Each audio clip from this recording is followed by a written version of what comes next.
మోక్షపటం అంటే మనకు అంటే తెలుగు సినిమా ఇది. అంటే నేను ఏదో డబ్బింగ్ సినిమా అనుకున్నాను, థియేటర్ సినిమా కాదు, ఓటీటీ సినిమా. ఆహా వాళ్ళు తీసుకున్నారు, ఆహాలో రిలీజ్ అయింది మొన్న జనవరి 14 సంక్రాంతి రోజున. నేను ముందు చూసి మోక్షపటం అని అది టైటిల్ చూసి ఆ పోస్టర్ చూసి ఏదో తమిళ్ డబ్బింగో మలయాళం డబ్బింగో అనుకున్నాను, కానీ సినిమా చూస్తే తెలుగు సినిమానే. స్టార్టింగ్ ఓపెనింగ్ సీన్లోనే అర్థమైంది తెలుగు సినిమాని. బట్ యాక్టర్లు ఎవరో కొత్త వాళ్ళు.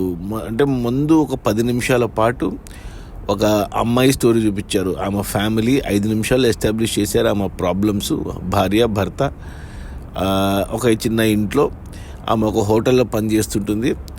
ఆ 10 నిమిషాల్లోనే మొత్తం అంటే ఆమె స్టోరీ అంతా పెట్టేశారు. ఆ 10 నిమిషాల్లోనే ఆ మంచి ట్విస్ట్ పెట్టారు హోటల్లో. అసలు అరే భలే ఉంది కదా అనిపించింది. ఆ తర్వాత ఆమె స్టోరీ అయిపోయింది అక్కడికి 10 నిమిషాలు. ఆ తర్వాత ఇంకో 10 నిమిషాలు ఒక యాక్టర్ కనపడ్డాడు, తిరువీర్ అని. అతను అరే ఇతను నడింది అనుకున్నా. ఈ తిరువీర్ అనే అతను యాక్టరు ఇంతకుముందు నేను మసూదా సినిమాలో చూశాను హీరోగా, చాలా బాగా చేస్తాడు. అరే ఇతను ఉన్నాడు కదా సినిమాలో అనుకున్నాను. అతనిది ఒక 10 నిమిషాలు స్టోరీ పెట్టారు. అతనిది ఏదో డబ్బు సమస్య ఉన్నట్టు చూపించారు అతనికి. అది అయిపోయింది. ఆ తర్వాత మరో 10 నిమిషాలు ఇంకో స్టోరీ పెట్టారు. అది ఒక అల్ట్రా రిచ్ మోడర్న్ లైఫ్ లాగా, ఒక హీరోయిన్ లాగా ఉంది అమ్మాయి. కొద్దిగా శోభా శెట్టి లాగా ఉంది, బిగ్ బాస్ శోభా శెట్టి లాగా ఉంది అమ్మాయి హీరోయిన్. కొద్దిగా గ్లామరస్గా ఉంది, కానీ ఆమె స్టోరీ స్టైలిష్గా ఉన్నా కొంచెం కన్విన్సింగ్ అనిపించలేదు. అంటే ఆమెకి భర్తతో ప్రాబ్లమ్స్ ఉన్నా విడాకులు ఎందుకు తీసుకోలేదు అన్నదానికి సరైన ఎక్స్ప్లెనేషన్ ఇవ్వలేదు. ఆమె ఎపిసోడ్లో కొద్దిగా గ్లామర్ ఉంది, పాటలు ఉన్నాయి, కొద్దిగా రొమాంటిక్ సీన్స్ ఉన్నాయి, లిప్ లాక్స్ ఉన్నాయి, కొద్దిగా బెడ్రూమ్ సీన్స్ ఉన్నాయి. సో పెద్దవాళ్ళు మాత్రమే చూడాలి, చిన్నపిల్లలు ఫ్యామిలీతో చూడలేము ఈమె ఎపిసోడ్ మాత్రం. సో మొదటి అరగంట అంటే ఒక 10 నిమిషాలు ఒక స్టోరీ, ఒక హోటల్లో పనిచేసే అమ్మాయిది. ఆ అమ్మాయి కూడా చాలా బాగుంది అమ్మాయి. ఇక రెండోది మన తిరువీరు ఉన్న ఎపిసోడు, అతనికి డబ్బు ప్రాబ్లము. మూడోది వచ్చేసి ఈ అమ్మాయిది భర్తతో ప్రాబ్లము ఉన్న అమ్మాయి. అరగంట పాటు అరే 3 స్టోరీలు ఉన్నాయి కదా అనుకున్నాను. ఆ తర్వాత 3 స్టోరీలు ఎస్టాబ్లిష్ చేశాక మరో అరగంట పాటు ఒక సీను, హోటల్లో పనిచేసే అమ్మాయిది ఒక సీన్. ఆ అమ్మాయిది చాలా టెన్షన్గా నడిచింది స్టోరీ. ఇంకొకటి తిరువీరిది కొద్దిగా కామెడీగా, కొద్దిగా డబ్బు కోసం పడే స్ట్రగుల్స్, ఆ కామెడీ యాంగిల్, మాటలు, డైలాగ్స్ అవన్నీ బాగున్నాయి అది. ఇక ఈ అమ్మాయిది మూడో స్టోరీ ఉన్న అమ్మాయిది ఏమంటారు, లాజికల్గా కరెక్ట్గా లేకపోయినా బట్ రొమాంటిక్ యాంగిల్లో మాత్రం చాలా బాగా క్లాసీగా బాగా తీశారు. అలా ఇంకో అరగంట పాటు వాళ్ళ స్టోరీ అంతా నడుస్తూ ఉంది, 1 గంట పాటు. ఆ తర్వాత గంటన్నర తర్వాత అప్పుడు అర్థమైంది నాకు, ఈ 3 కథలు ఒకదాంతో ఒకటి లింక్ అయినాయి అనేది గంటన్నర తర్వాత అర్థమైంది నాకు. ఓహో ఇలా తీసుకెళ్ళాడా అనిపించింది. అప్పుడు మనకు ఈ సినిమా టైటిల్ ఏదైతే ఉందో మోక్షపటం అంటే, మోక్షపటం అంటే నథింగ్, మనకు తెలుసు కదా, మన పాముల పచ్చేసి ఆడతాం, స్నేక్స్ అండ్ ల్యాడర్స్ ఇంగ్లీష్లో. అది అనమాట. అంటే ఒక పాము మింగుతుంది, ఒక నిచ్చెన ఎక్కిస్తుంది. ఇదే ఇంకా మొత్తం. ఇంకా 3 కథలు కూడా డబ్బు చుట్టే తిరుగుతుంటాయి. సో అలా 3 కథని లింక్ చేసిన విధానం బాగుంది. ఆ స్క్రీన్ ప్లే ఏదైతే ఉందో, డైరెక్టర్ కొత్త అతను ఎవరో భలే రాసుకున్నాడు, భలే తీశాడు, రిచ్గా ఉంది, ఒక సినిమా లాగానే ఉంది. సినిమా యాక్చువల్గా ఓటీటీకి తీసినా కానీ యాక్చువల్గా థియేటర్లో రావాల్సిన సినిమా లెంత్ కూడా 2 గంటల 15 నిమిషాలు ఉంది.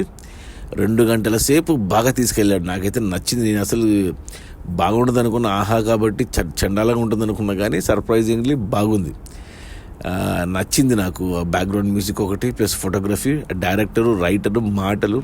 అంటే ఎటువంటి confusion, illogical scenes, illogical dialogues లేకుండా కన్విన్సింగ్గా తీసుకెళ్లారు. ఏమంటే ఒకటి సినిమా అంతే. లాస్ట్ 15 నిమిషాలు క్లైమాక్స్ కూడా మనకు మంచిగా అనిపిస్తుంది. అంటే ఎండ్ ఆఫ్ ద డే ఈ పాముల పచ్చీస్ అంటే పరమపద సోపానం ఏమంటారు దీన్ని, మోక్షపటం ఏదైతే ఉందో, ఎవరిని ఎక్కియాలో నిచ్చిన వాళ్ళనే ఎక్కిస్తుంది. మనము ఎన్ని అడ్డదారులు తొక్కితే అన్ని పాములు మింగుతాయనే మెసేజ్ అయితే ఉంది. కానీ ఒకటి ఏమంటే కొద్దిగా మర్డర్లు ఎక్కువయ్యాయి సినిమాలో. అంటే చంపడం ఇంత ఈజీనా, చంపినా హ్యాపీగా తిరగొచ్చా, ఈ పోలీసులు ఉండరా, ఏమీ ఉండవా, అదొక్కటే కొద్దిగా ఉండాల్సింది. అదొక్కటి చూసుకోలేదు. బట్ ఓకే, ఇంకా సినిమా అన్నాక కొద్దిగా సినిమాటిక్ లిబర్టీ తీసుకున్నారు అనుకోవాలి. అందరూ చాలా బాగా చేశారు యాక్టర్లు. ఎస్పెషల్లీ ఒక మొదటి కథలో ఉన్న అమ్మాయి చాలా బాగుంది అమ్మాయి. ఇక రెండో కథలో చాలామంది యాక్టర్లు ఉన్నారు. తిరువూరు కాకుండా తిరువూరుకు గర్ల్ ఫ్రెండ్, మళ్ళా ఫ్రెండ్ క్యారెక్టరు, ఇలా ఒక మామ క్యారెక్టర్, ఇలా చాలామంది ఉన్నారు. ఇక మూడో దాంట్లో కొద్దిగా అంటే ఈ అమ్మాయి ఏదైతే హైఫై లైఫ్ లీడ్ చేస్తున్న అమ్మాయి దాంట్లో ఏదైతే రొమాన్స్ యాంగిల్ ఎక్కువ ఉందో ఆ అమ్మాయిది కొంచెం అంటే మరి ఇంత విచ్చలవిడిగా మరి ఇంత ఓపెన్గా ఉంటారా అనిపిస్తుంది. కానీ ఓకే, అన్ని రకాలుగా నాకైతే నచ్చింది సినిమా. క్లైమాక్స్ కూడా సాటిస్ఫైయింగ్ ఎండ్ ఇచ్చాడు లాస్ట్ 15 నిమిషాలు కూడా. So except for murders part too much ఎక్కువ అయిపోయాయి. అంటే మర్డర్ అయిపోయాయి. కానీ అదర్వైజ్ మూవీస్ టూ గుడ్. నచ్చింది ఆహాలో నాకు. ఇది యాక్చువల్గా థియేటర్లో వచ్చింటే బాగా ప్రమోట్ చేసింటే తిరువీరు బాగా తెలుసు చాలామందికి మసూదాతో. సో అతని ఫేస్ పెట్టి ప్రమోట్ చేసిన సినిమా థియేటర్లో కూడా చూసేవాళ్ళు. ఖచ్చితంగా బాగుంది. సో ఆహాలో ఉంది. బట్ ఒకటి ఆ మూడో కథ వల్ల ఫ్యామిలీతో చూడలేము. అంటే మరీ పెద్దగా ఏం లేవు కానీ కొద్దిగా లిప్ లాక్స్ అవి ఉన్నాయి కాబట్టి ఫ్యామిలీతో వద్దు, పిల్లలతో వద్దు, ఇండివిజువల్గా చూడొచ్చు, జంటల్గా చూడొచ్చు. సో ఖచ్చితంగా చూడండి. ఆహాలో ఉంది. మోక్షపటం. నా రేటింగ్ వచ్చి 3/5. Okay, bye.